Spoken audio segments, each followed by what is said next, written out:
अभी तक जब हम पानी की बात करते थे, हम बात करते थे safe water, clean water, drinking water की। Ideally the lowest quality of water a person can drink. लेकिन जब हम सोमावा की बात करते हैं, हम बात कर रहे हैं हेल्दी ड्रिंकिंग वाटर की। सो गवर्नमेंट ऑफ इंडिया के अंदर एक डिपार्टमेंट आता है NRDC, National Research and Development Corporation. NRDC has incubated our company in order to develop these products.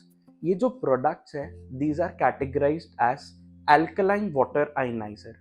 Natural mountain water से इंस्पायर होके बने हैं। तो जितने हमारे प्रोडक्ट्स हैं, किसी भी प्रोडक्ट के अंदर हम लोग आपके ड्रिंकिंग वाटर के साथ कोई भी मिलावट नहीं करते हैं। इस प्रोडक्ट के अंदर टाइटेनियम एंड प्लैटिनम का प्लेट्स लगा रहता है, जो पानी को करंट देके पानी के अंदर कुछ प्रॉपर्टीज जनरेट करता है। आयनाइजर की इंटरनल वर्किंग को समझने के लिए हमने ये ओपन अपैरेटस डेवलप करा है। This is the brain of the machine, this is the heart of the machine.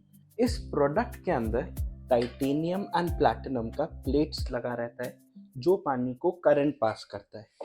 लेकिन इन प्लेट्स के साथ लगा होता है कैटायन ट्रांसफर मेम्ब्रेन, जो हमने इंडिजीनियसली डेवलप करा है।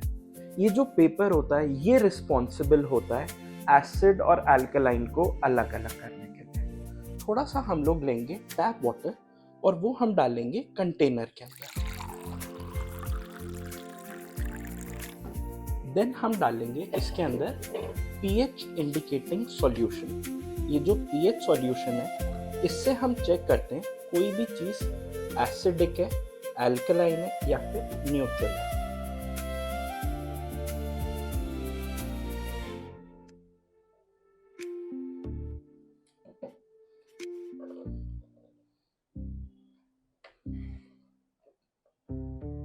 अब क्योंकि अभी टैप वाटर न्यूट्रल रहता है, नाइदर एसिडिक नॉर अल्कलाइन, इसका कलर हो गया ग्रीन विच इज न्यूट्रल। अब हम डालेंगे कैटायन ट्रांसफर मेम्ब्रेन, साथ में हम डालेंगे प्लेट्स, और अब ये प्लेट्स पानी को करंट पास करेंगी।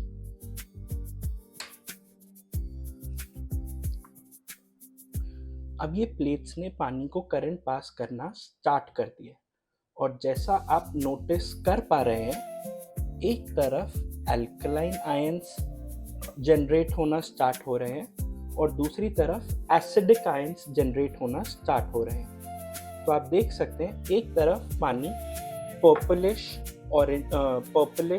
ब्लूइश कलर टोन्स पकड़ रहा है, दूसरी तरफ पानी येलोइश कलर टोन्स पकड़ रहा है।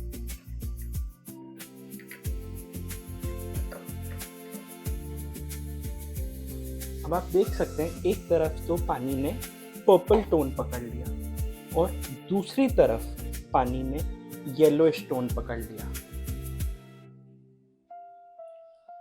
इस पूरे प्रोसेस को हम कहते हैं इलेक्ट्रोलिसिस प्रोसेस, और इस पूरे प्रोसेस में कोई भी मिलावट नहीं की जा रही है हमारे ड्रिंकिंग वाटर के साथ। सिर्फ ये जो प्लेट्स हैं, ये पानी को करंट पास कर रही हैं। सो जब ये मशीन पानी को करंट पास करती है, ये बिना किसी मिलावट के पानी को एसिड और अल्कलाइन पानी में सेपरेट कर देती है। एसिडिक पानी आपका साइड से रिजेक्ट में निकल जाता है, अल्कलाइन पानी आपका कंजम्पशन में आ जाता है। अब जब हम ये पूरा प्रोसेस कंडक्ट करते हैं, पानी के अंदर 3 प्रॉपर्टीज जनरेट होता है: microcluster, antioxidant and alkaline. So let's understand ये माइक्रोक्लस्टर क्या है, कैसे हमारा ह्यूमन बॉडी पे काम करता है, और आज की डेट में इसकी ज़रूरत क्यों है। अब एक सिनेरियो इमेजिन करते हैं। आप जब अपना सिटी के अंदर थोड़ा सा भी ज़्यादा एसिडिक ले लेते हैं, थोड़ा सा भी जंक फूड ले लेते हैं, हमें काफ़ी एसिड बिल्डअप होता है। लेकिन जब हम माउंटेन्स पे जाते हैं, जब हम पहाड़ों पे जाते हैं, तो वहाँ पर हम कितना भी खा लें, दोबारा मन करता है कुछ खाने का।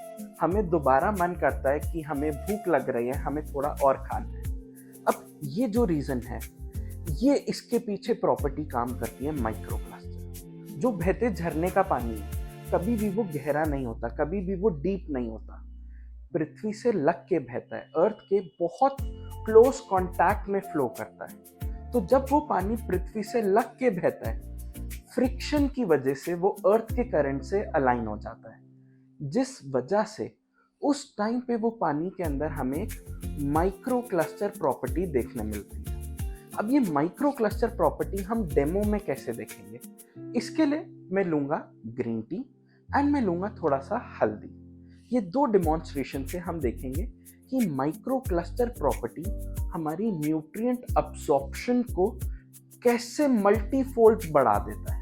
हमने लिए 2 एम्प्टी ग्लासेस और अब इन दोनों ग्लासेस में हम डालेंगे थोड़ी थोड़ी हल्दी, जो हम अपना डेली लाइफ में किचन में यूज करते हैं।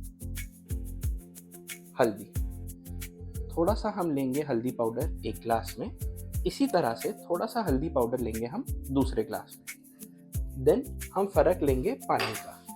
एक ग्लास में वील टेक आरओ वाटर, जो हम लोग पीते आ रहे हैं, और दूसरे ग्लास में वील टेक सुमावा वाटर। सो पहले ग्लास में हम लेंगे आरओ वाटर।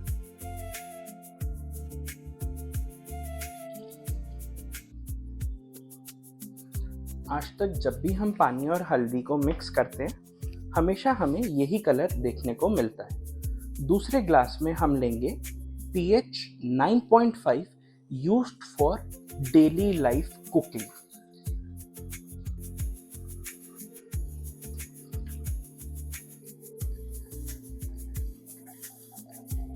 ये जो आप हल्दी का कलर देख रहे हैं, ये हल्दी का कलर सिर्फ तब आता है जब हम पानी और हल्दी को बॉईल करते हैं।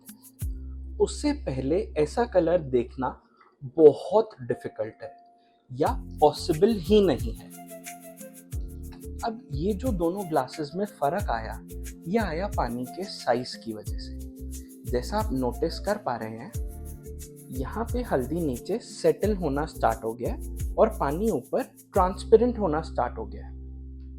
Whereas on the second hand, जहाँ हमने सुमावा वाटर लिया, हल्दी नीचे सेटल नहीं हुआ। हल्दी के जितना भी न्यूट्रिएंट था वो अब्सॉर्ब हो चुका है, और ऊपर जो आप फ्रॉथ देख रहे हैं, ऐसा फ्रॉथ सिर्फ तब आता है जब पानी और हल्दी आपस में मिक्स हो जाते हैं, जब हल्दी अच्छे से पच जाती है पानी के साथ। अब आप खुद से एक सवाल करिए, जो आप आज न्यूट्रिएंट्स फीड कर रहे हैं अपना ह्यूमन बॉडी को, क्या आपका शरीर वो न्यूट्रिएंट्स को अब्सॉर्ब कर पा रहा है, या आपके शरीर को स्ट्रगल करना पड़ रहा है, फोर्स लगाना पड़ रहा है वो न्यूट्रिएंट्स को अब्सॉर्ब करने के लिए? अब माइक्रो क्लस्टर प्रॉपर्टी को और डिटेल में समझने के लिए हम अगेन 2 एम्प्टी ग्लासेस लेंगे एंड हम लेंगे एक green tea sachet, green tea bag. अगर हम ये ग्रीन टी बैग एक ग्लास में डालें और उसके अंदर हम रूम टेम्परेचर आरओ वाटर लें, तो जैसा हम लोग हमेशा देखते आ रहे हैं, ठंडे पानी में ग्रीन टी नहीं बनता है। उसके लिए we need to boil the water. लेकिन अगर हम यही टी बैग को एक और एम्प्टी ग्लास में लेते हैं और हम फर्क लेते हैं पानी का, जहां पे instead of normal purified water हम सुमावा वाटर ले रहे हैं, तो देखते हैं क्या फर्क आएगा।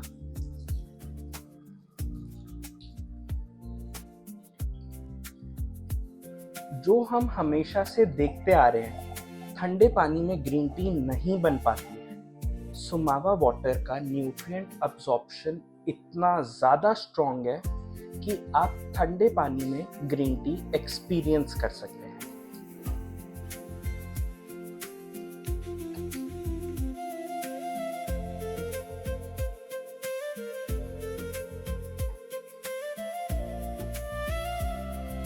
अब कुछ लोगों के डाउट्स आ सकते हैं कि आपने सेम टी बैग उस ग्लास में क्यों लिया। तो व्हाट विल डू, हम 2 और ग्लासेस लेंगे। We'll take again 2 empty glasses. मैंने अगेन 2 एम्प्टी ग्लासेस लिए और अब हम क्या करेंगे, ये जो हमने टी बैग लिया है, अब इस टी बैग के अंदर जो थोड़ा सा पानी बचा है हम ये लेंगे दोनों ग्लासेस के अंदर। सो बेसिकली ये जो ग्रीन टी के न्यूट्रिएंट्स हैं ये हम 2 ग्लासेस में डाल रहे हैं।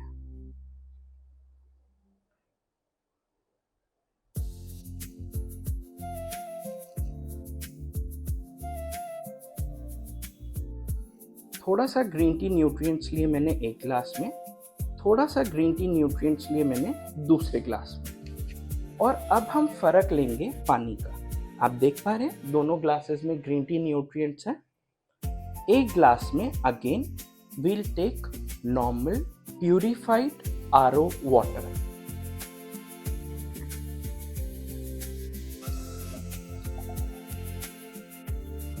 अब हमने न्यूट्रिएंट्स तो लिए, लेकिन हमारा जो ह्यूमन बॉडी है वो उन न्यूट्रिएंट्स को अब्सॉर्ब नहीं कर पा रहा है। दूसरे ग्लास में जिसमें हमने ग्रीन टी न्यूट्रिएंट्स लिए थे हम लेंगे सुमावा वाटर, क्योंकि हमें कभी भी कुकिंग करनी होती है, आपको ग्रीन टी लेनी है, टी लेनी है, कॉफ़ी लेनी है, you have to use cooking water, pH 9.5. That's why I am taking pH 9.5.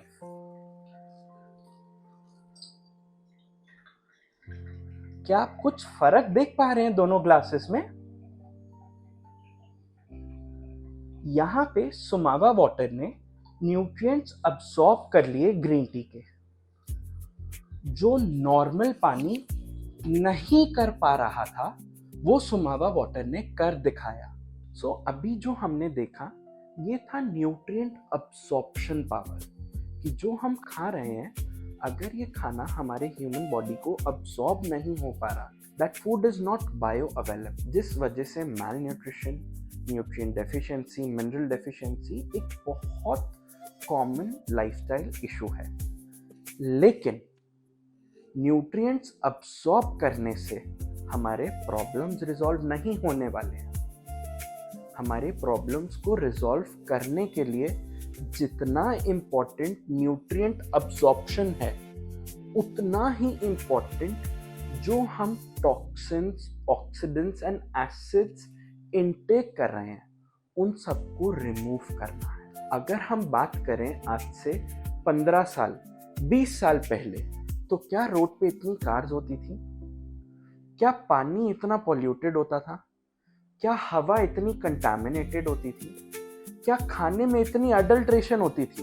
तो जितना ज़रूरी न्यूट्रिएंट्स अब्सॉर्ब करना है उतना ही ज़रूरी ऑक्सीडेंट्स, टॉक्सिन्स एंड एसिड्स को रिमूव करना है।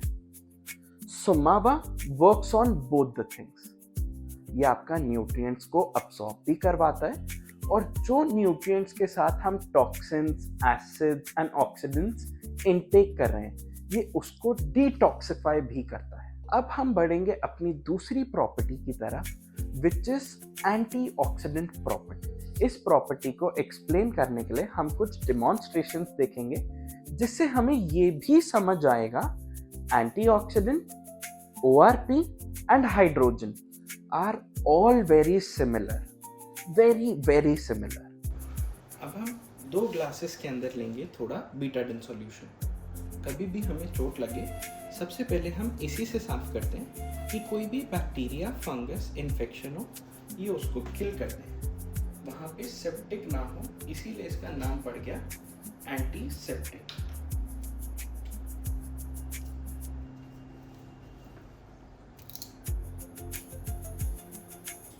अब हम 2 ग्लासेस में थोड़ा थोड़ा बीटाडिन सॉल्यूशन, सेम क्वांटिटी। एक ग्लास में हम लेंगे RO वाटर जो हम लोग पीते आ रहे हैं, दूसरे ग्लास में हम लेंगे सुमावा वाटर, और अब हम दोनों में फर्क देखेंगे क्या फर्क आता है।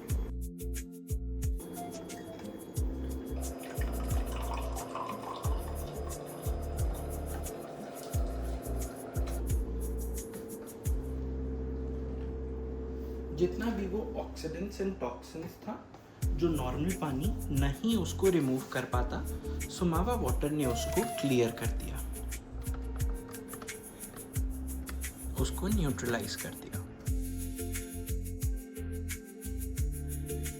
अब अगर हम बात करें मॉलिक्यूलर हाइड्रोजन का, तो मॉलिक्यूलर हाइड्रोजन वर्ल्ड के स्ट्रॉन्गेस्ट एंटीऑक्सीडेंट्स में काउंट किया था। जब हम एंटीऑक्सीडेंट का बात करते हैं, antioxidant hold the power to reduce the oxidative stress, to reduce the inflammation.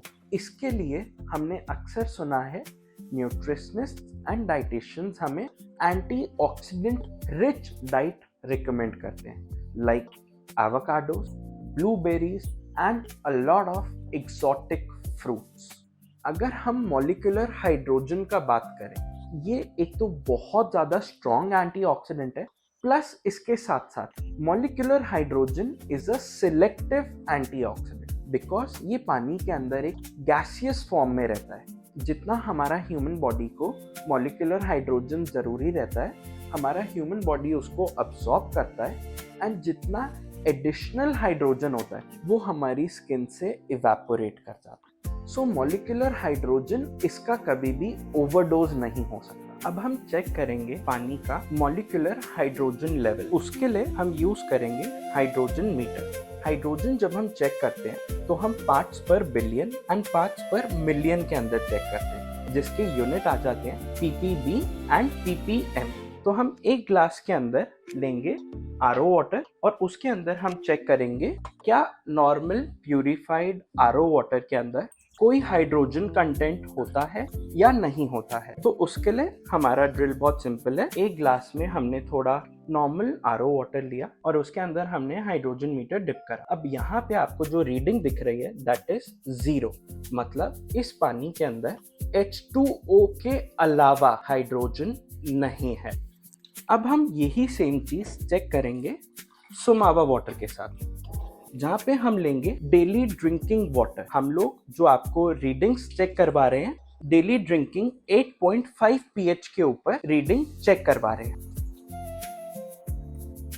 हम ले रहे हैं सुमावा वाटर और इसके अंदर जब हम हाइड्रोजन मीटर डिप करेंगे तो हम इसकी मीटर रीडिंग को चेक करेंगे कि सुमावा वाटर के अंदर कितना हाइड्रोजन लेवल प्रेजेंट है।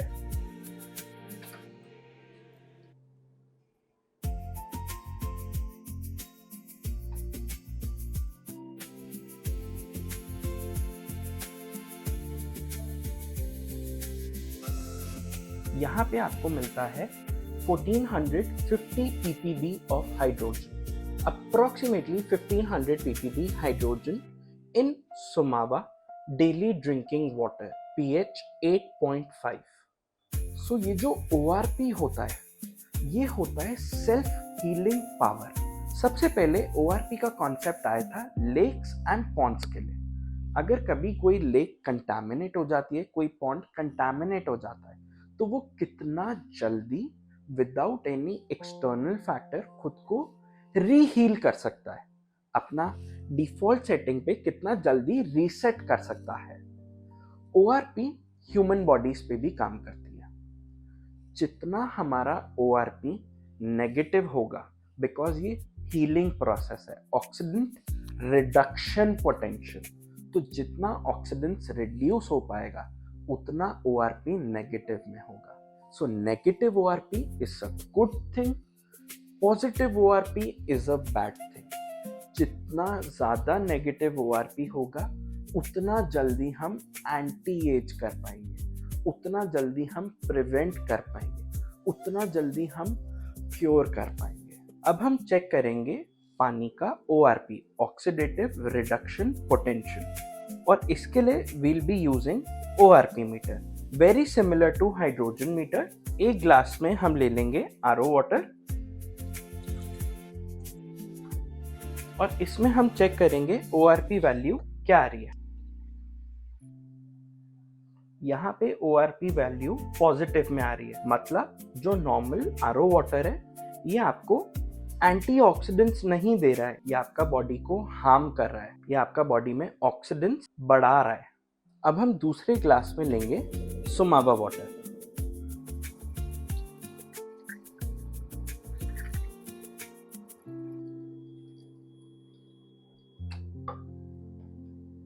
और इसमें हम देखेंगे क्या हमें रीडिंग्स मिलती हैं।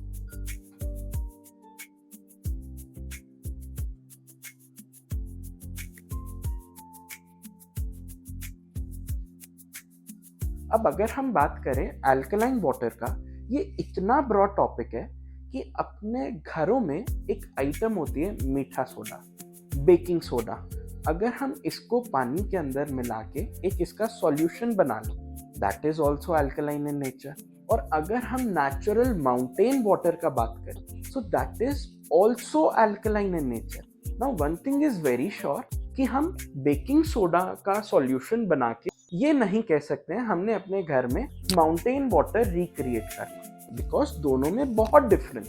Similarly Somava products alternate approach पे काम करते हैं which is very similar to mountain water, and हम लोग कोई भी मिलावट नहीं करते हैं to enhance the pH level of water. So अब हम चेक करेंगे the 5 different pH levels of Somava water, कि जो हमारे 5 अलग अलग पीएच लेवल्स आपको एक ही प्रोडक्ट से देखने मिलते हैं। डेली लाइफ में उनके क्या क्या यूजेजेस रहते हैं। सबसे पहले we'll start from pH 5.5।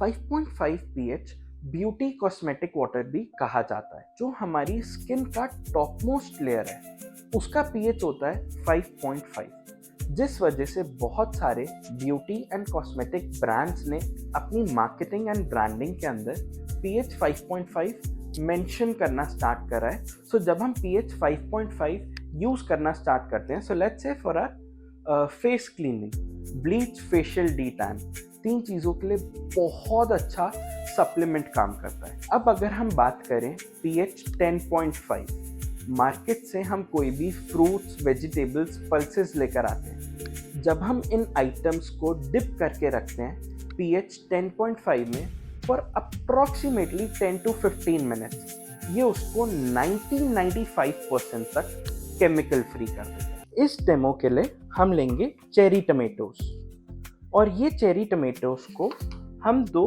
Empty glasses में डालेंगे।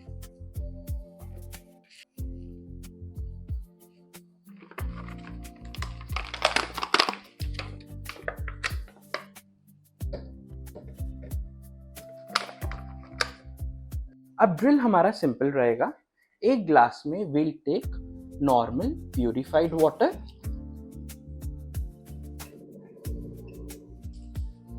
दूसरे ग्लास में हम लेंगे सोमावा वाटर, और इसके बाद हम इसको 10 to 12 मिनट्स छोड़ देंगे, और फिर हम देखेंगे क्या कोई फर्क आता है दोनों ग्लासेस के अंदर।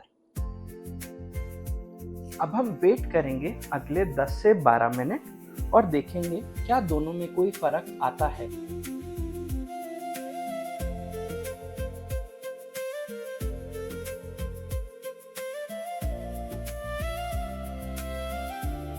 हम थोड़ा सा मिक्स करेंगे दोनों ग्लासेस को।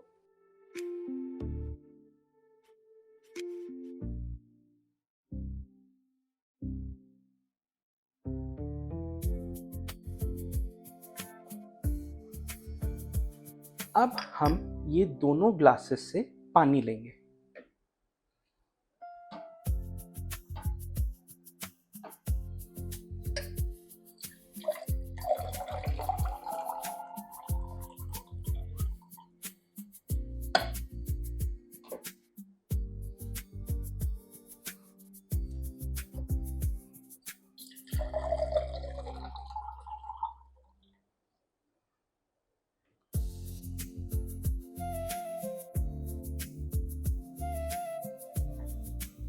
प्लस इसके साथ साथ कभी अगर आपको बहुत ज़्यादा एसिडिक महसूस हो रहा है, लेट्स से आप कहीं पार्टी में गए एंड जब आप वापस आए हैं तो आपको काफ़ी अनईजी और काफ़ी हैवीनेस फील हो रहा है, so what you do, you take 1 or 2 glasses of 10.5 pH। आपको रात को एकदम साउंड स्लीप आएगा और सुबह जब आप उठोगे आपको ऐसा इफेक्ट लगेगा जैसे रात को मानो खिचड़ी दलिया खा के सोए थे।